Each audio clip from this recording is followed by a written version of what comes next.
Hi, this is Jim from Safety Wars. Before we start the program, I want to make sure everyone understands that we often talk about OSHA and EPA citations, along with some other regulatory actions from other agencies, legal cases, and criminal activity. Everyone is innocent until proven guilty in a court of law. Proposed fines are exactly that, and they are often litigated, reduced, or vacated. We use available public records, news accounts, and press releases. We cannot warranty or guarantee the details of any of the stories we share, since we are not directly involved with these stories, at least not most of the time. Enjoy the show. This show is brought to you by Safety FM. From the border of liberty and prosperity. We're not there yet. We're right on the border. And the highway to the north. This is Jim Polzel for Safety Wars with a special Sunday night edition, April 7th, 2024. This is our Eclipse edition. We're going to be talking about the eclipse, the great, I don't know what they're calling. The last one was the Great American Eclipse. Now it's the Great Apocalyptic Eclipse. I don't know what to call this. All I know is I am going to take my children out of school to observe the eclipse. Because that's what we do around here. We're into experiences. I hope everybody else out there is going to be doing something similar. And don't forget to use your eye protection, your special eclipse eye protection. Well, they're all over that. We'll be talking a little bit about safety with the eclipse. And yes, we will talk about the one thing we're not really supposed to talk about in polite society. Religion. And as we have found out over the last generation, because we don't talk about religion, then nobody knows how to really discuss religion. Now you're going to say, well, what's that have to do with safety? It has to do with safety. I share some of my experience with the end times eschatology. We heard a lot about it. Last night, or I should say Friday night, we got wrapped up doing some stuff. So now that my life has calmed down a lot, I'm noticing I have time for doing things that I have not had time for doing in a long time. So Friday I was a lumberjack the entire day, and I was completely shot by the end of the day. You know? Just one of those things. But anyway, I don't even know where to begin. On Friday morning, I was seeing a family member who is in long-term care.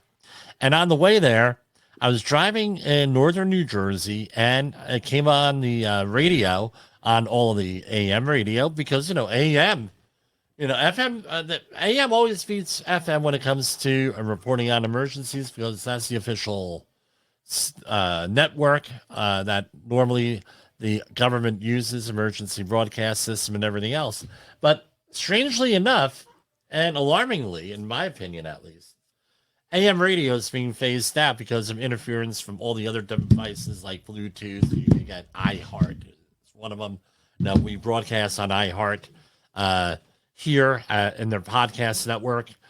We also, Jay Allen is on iHeartRadio with his Rated R safety show, and we have the Safety M network. So, a lot of these companies are now iHeart. But what's my point here? AM radio is being phased out. Because of all this electronic stuff that's out there, replacements and everything else. But AM radio is important. Why? Because it does not go down usually. Internet will go down, satellite radio will go down. AM radio is there. It's essential. Right? We did a very lengthy show on AM radio. There's a bill in Congress right now. I'm not sure what the status is about getting AM radio up, with that, making it mandatory in cars, for example. Now, this is what ends up happening here. I'm driving North Jersey, and there's an earthquake, 4.8 on the Richter scale. And we've been dealing, even up until today, with aftershocks. We're told to expect aftershocks until the middle of next week. I said, well, we're happy.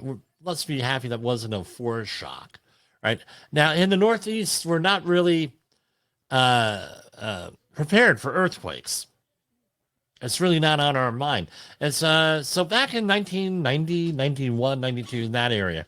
No, I was a young undergrad at Stockton State College, now Stockton University. And remember, this is before internet. We had chat rooms. What would be chat? I even forget what they called them in '91, where some of the professors would have you go into basically what was a chat room on the VAX system, I believe it was, and you'd be there on your station. Think of it like this for your younger folks. We had for years self-contained computers on the C drive. Then once we got the internet, now it evolved into the cloud. So you have the cloud, and now you have all cloud-based, and we're broadcasting from a cloud-based system right now, all online. And now you can think of the cloud as the old mainframe, and everything else is just a workstation. That's how I think of it. And I'm sure a lot of tech-savvy people are going to go out there and complain.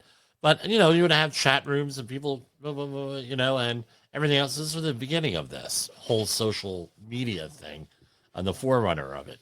Anyway, I'm running through there. I'm walking through there, doing my thing in the Stockton. And what do you know? I'm browsing to do the research, and I come across this book. It's a government document. So we didn't have the internet. We had government document libraries. Stockton was one of them.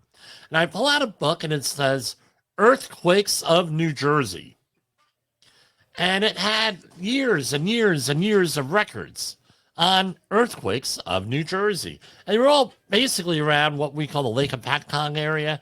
The earthquake on Friday morning was 7 miles west of the Peapack Gladstone, New Jersey. You could say, well, where the hell is that? Think of Donald Trump's Bedminster golf club, and it was like west of there, 7 miles roughly. No, I believe it was northwest of that golf club, right in Bedminster. Anyway, very well known, by the way. You go down that block there's one block in Bedminster, and it's like a who's who of everybody in New Jersey. You have the old DeLorean estate, which is something else now, right? The DeLorean, the car, right? No, you have the former governor, Christine Todd Whitman. I don't know if she still lives there. You have millionaires after millionaires and billionaires all down there. Steve Forbes. It used to be that Steve Forbes had an office on Route 206 in Bedminster there, and Malcolm Forbes. And there's a roundabout story that if it weren't for, consider the chaos theory, Malcolm Forbes was like friends with one of my former employers, and he was able to build up his reputation due to this friendship with Malcolm Forbes. Anyway, long story. Don't need to go into it. Back to where we are. That's where it is. Lebanon, New Jersey. A reported final resting place for Aleister Crowley of the most evil man in England. He came up with the religion Thelema. But anyway, I digress. I'm a polymath, as my title shows. Now, the eclipse. We're getting all different times, even before the earthquakes, right, on Friday. Now, everybody's going nuts. You can hear the Other Wars website out there. They're going nuts over conspiracies and everything else. And I Googled, right, eclipse conspiracy theories. And I came down with a whole list of them here, right? So, right here we have some town, the clowns, right? Yeah.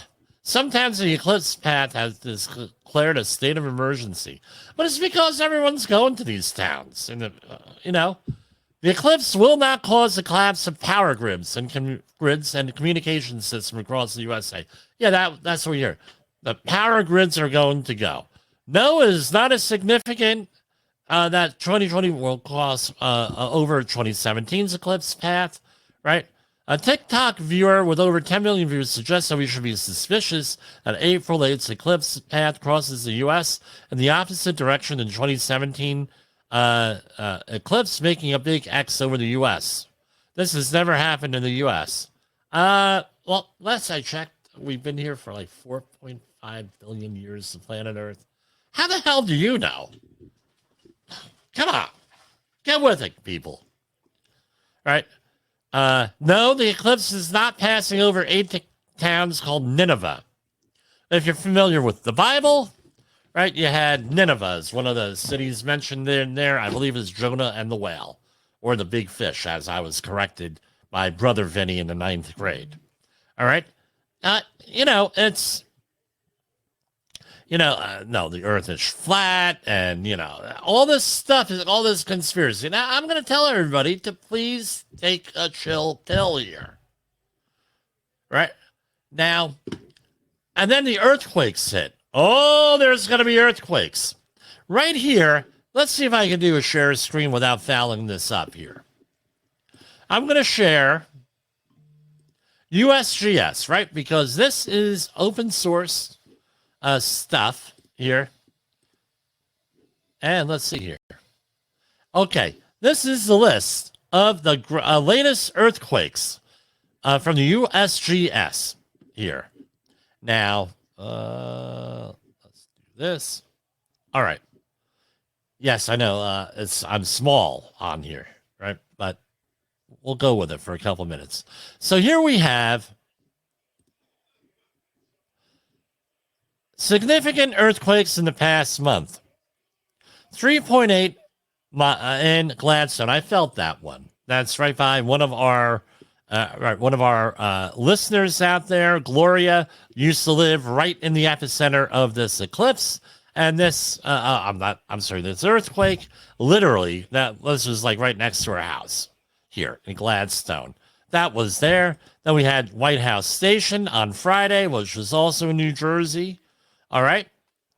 Then we have, that was a 4.8. Then we had a 6.8 on Friday, also in the Maud Islands in Northern Marianas. Where is this?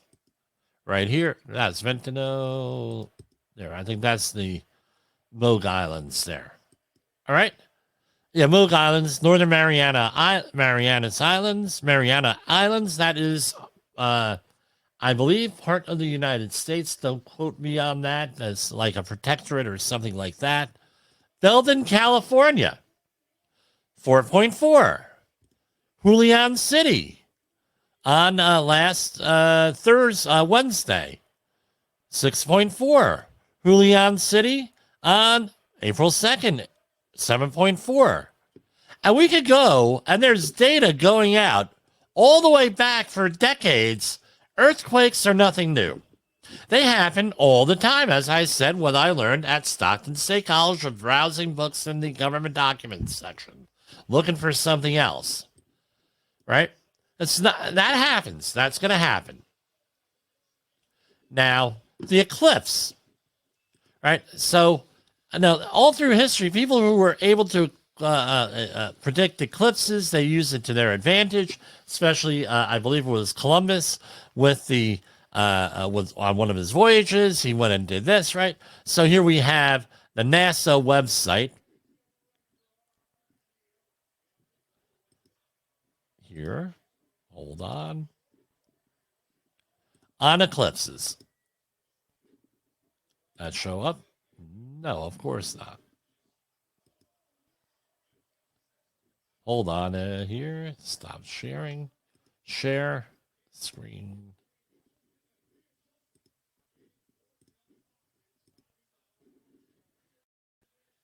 Okay, here we go. 2024 solar eclipse. Here, total solar eclipse. This is from nasa.gov. Right, on April 8th, 2024, a total solar eclipse will cross North and Central America. So if we go here, right, and let's see if this will play. All right, so this is from 11:04 a.m. right? And then it's going to slowly go. No, I don't want the real rate. And let's see, as the world turns.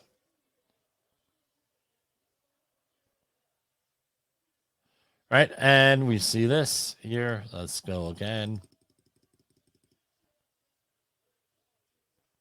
And you can see right where the band is, where that is going. Speed it up. And that's what we're looking at here. That's the NASA graphic.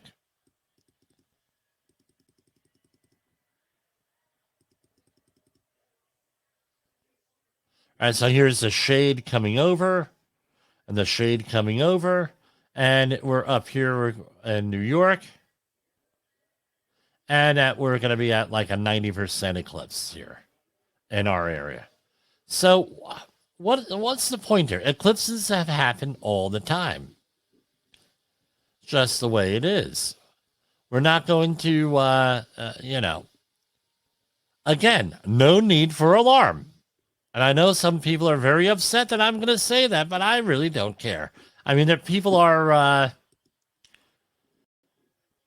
okay, here we say on April 8th, 2024, solar eclipse will go across the United States. Safety is the number one priority, always the number one priority, except during the brief solar eclipse. Except during the brief total phase of the total solar eclipse, when the moon completely blocks the sun's bright face. What? Does it have a smiley face or something? I don't know. It is not safe to look directly at the sun without specialized eye protection for solar viewing. So I went out and I got those solar glasses and everything. We'll figure that out. Now, I mean, they're like a shade like 50, something ridiculous. Viewing any part of the bright sun, where as opposed to a welding shield, it's 10 to 15, depending on what you're doing and how you're set up.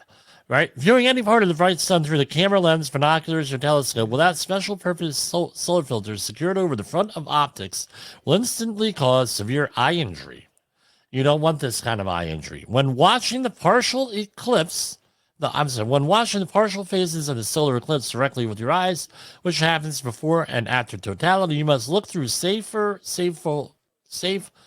solar viewing glasses or eclipse glasses. And there is another indirect method where you can set up a projector and have the sun to your eyes and sun to your back, and you punch a hole into an index card, and you're able to get a projection on the ground of the total solar eclipse. You can make your own eclipse projector, and there's stuff online. And I mean, they taught us back in the 70s. That was the height of our science stuff. We never had an eclipse in the 70s, from what I remember. We always talked about eclipses. Who the hell knows? Thank you, Woodbridge, New Jersey School District. Now, forget about talking to us about the laws of thermodynamics, optics, anything like. We're going to talk about eclipses every freaking year in grammar school. Yeah. Anyway, view the sun through the eclipse glasses or a handheld solar viewer. That's how it is. Skin safety, even during a partial or annular eclipse or during partial phases of a total eclipse, the sun will be very bright. Really? If you are watching an entire eclipse, you may be in direct sunlight for hours. Remember to wear a sunscreen, a hat, and a protective clothing to prevent skin damage. Okay, well, this is the other thing is we're coming out of winter here, and everybody's like white as a ghost, so let's see what our next. Well, let's see what else. Other information. So don't look at the sun. I mean, what are we doing to prepare? I'm going out and I'm going to experience the whole thing with our solar glasses. Right? I did this with my son back in 2017. He thought it was really cool. The head owner, I should say, Mistress, whatever her title was, of the Mistress, different. I get it. All right. The of her daycare came out there, was very apprehensive. I said, "Look, Mary, I got a pair of glasses for you. Come on out here." Named Mary Napolitano, local legend up here. She ended up, she was like all thrilled. She said, "Oh, that Jimmy is so wonderful. He got me Eclipse glasses, and we got to experience the eclipse together. Now, here's something else. And now they have broadcasts, where and when, right? And this gives you the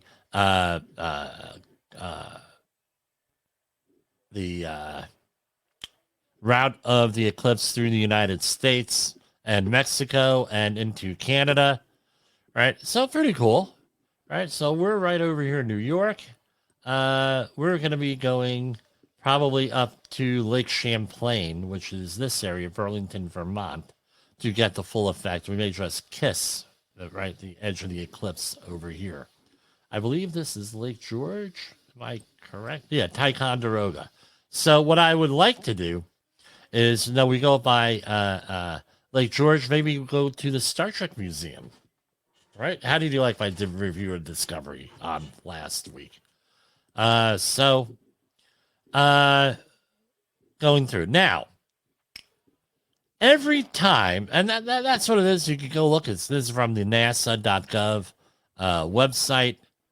And in case you miss this one, they're going to have a broadcast there, April 8th. Join us. Great. Now, we go on over here, total eclipses, right? For eclipses here. Hold on. I know that they have a future eclipse. Total eclipse here. Bear with me here.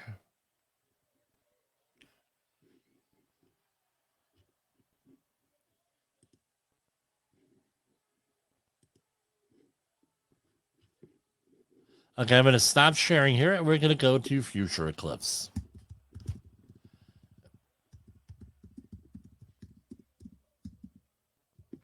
Here.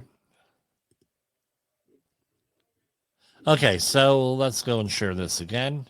Again, I don't want to violate copyright-ish things here. So here we have the future eclipse.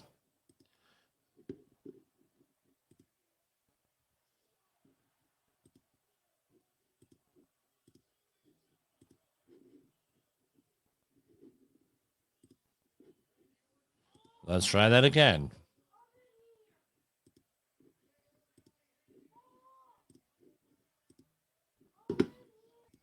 Okay, future eclipses. Now, if you missed out on this eclipse, there are future eclipses. Here we have, October 2nd of this year, there's going to be an annular solar eclipse. Will be visible in South America, and a partial eclipse will be visible in South America, Antarctica, Pacific Ocean, Atlantic Ocean, or North America. Then you have one on March 29th, 2025. Which part of North America will get? September 21st, 2025, which is going to be in Southern Hemisphere, Australia, Antarctica, Pacific, and Atlantic Ocean. Then in February 17, 2026, there is going to be another eclipse here, Southern Hemisphere, and August 12, 2026. It's going to be another one in Northern Hemisphere. They don't have the route out here. No, as you get closer. And here we have for lunar eclipses on March. That's where you get to see the shadow of the Earth onto the moon, I believe. All right, you have March 25th of this year that passed. September 18, 2024, partial eclipse in the Americas, Europe, and Africa. March 14, 2025, there's going to be a total lunar eclipse in Pacific, Americas, Western Europe, and Western Africa. So, there's stuff you got to pay attention here with everything. Now, all of this has led to, with the eclipse, and there's stuff out there, to one thing, right? Eschatology. Something that I consider myself a connoisseur of, right? I've been reading about it. Yeah, this is my Bible. I bought it back when I was in college, and very well read. I'm not bragging. This is not about that. I'm not being a Pharisee here. And you go to the book of Revelation, and some of the Catholic Bibles, it is called the book of the Apocalypse. And often, and no, going back in history, when there's been an eclipse, especially around events like earthquakes, every culture has their own apocalyptic thing, it seems. Christianity not being a thing. And right, we have the book of Revelation. And back, really, it's been a thing going way back for time immemorial, where in Christianity, we're talking, every age, every generation has had its whole own thing with uh, the apocalypse, the end of the world, right? It was seen, right, like the Industrial Revolution and the fire. That was seen as an apocalypse. Middle Ages, bubonic plague, seen as the apocalypse. You had various things going on with, volcanic eruptions and apocalypse. Outside of Christianity, you had you had people sacrificing volcanoes. You had going back, all different things and human sacrifices and everything because stop this apocalypse and to have good fortune goes through pretty much all the cultures out there. We're finding out as we go along. And this became another topic in the 1800s. And then once the state of Israel in 47, I believe it was once they came into existence, right, after World War II, then people said, well, wait, the state of Israel has come into existence, therefore it is the apocalypse. And steadily from there, from the 1967 war, and then to the 1973 war, and then to the latest one, the October 6th war, and everything. All these little conflicts, now visions of the apocalypse come up. And you get people, talking about the rapture. They're talking about this, which rapture is a relatively new teaching with that and everything else. So during this whole pandemic, my Bible study, a group at my church, and I'm Lutheran Church, Missouri Synod, had come up with a book from a local guy here. I wish I knew about this book 40 years ago, because this gave, right, Richard Lejeski, he died in 2018 right over here in Mamaroneck, other side of the river here. He was a Lutheran theologian, came out with a book, Revelation for Today, Images of Hope. Now you're going to say, well, Jimmy, you mean to tell me this book of hell and damnation and all apocalyptic things, right, Images of Hope? Yeah, this has been the traditional view. And you go back, and I want to thank Father Pete here, been a very long-term friend of mine. I asked him, I said, hey, look, Father Pete, where is a good Catholic teaching? What, on the Catholic's point of view, of the Book of Apocalypse? He sent me a book, a magazine article from Catholic.com /magazine /print-edition /apocalypse article from way back, October 1st, 1995, Antonio Fuentes, the Book of Revelation. And the traditional Catholic and Lutheran teachings are, it's a book of hope. What was this book about, according to these theologians here? It already happened. Well, it's basically it. The book was written at the time for that it was written, for those people to address to those folks. A lot of stuff doesn't, no, 90% of it already happened.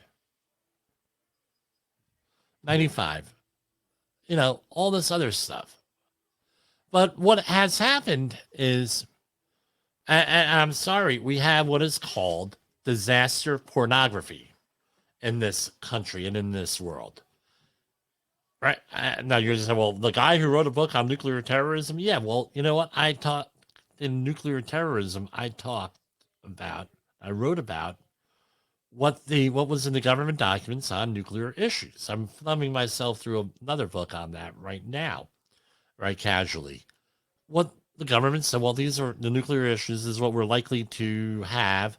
The most likely scenario we're going to have is three 10-kiloton explosions in 3 different cities on the same day. That's basically what we're preparing for the country, all of our plans and everything. Not a whole tactical, like the day after tomorrow, or a testament type thing, a movie where everything goes, kaflooey here. Or the day after was the name of the movie. Day after tomorrow was another movie.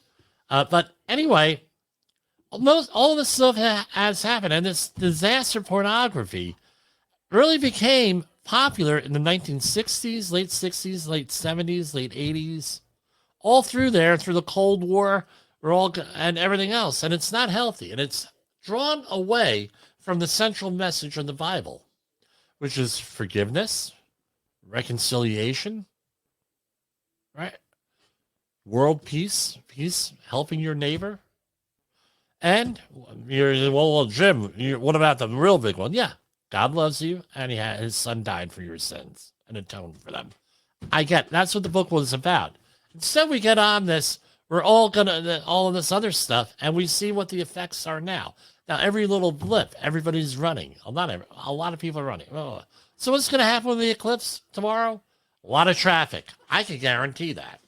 So I'm having everybody pack in sleeping gear in case they're going to fall asleep on the way home.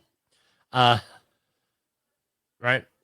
That's number one. No, right? That's definitely going to happen. You're going to have some people riling people up.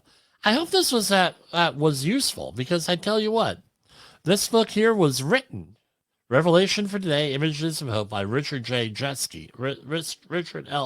Jeske, as a response to all of those books of the 1970s, 80s into today on what we're talking about here.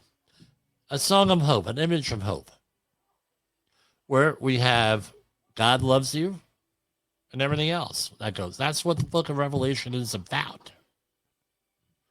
It's about hope. It's about optimism, prosperity, versus the other thing, hell and damnation. And that's what the view is. That's what I wanted to do.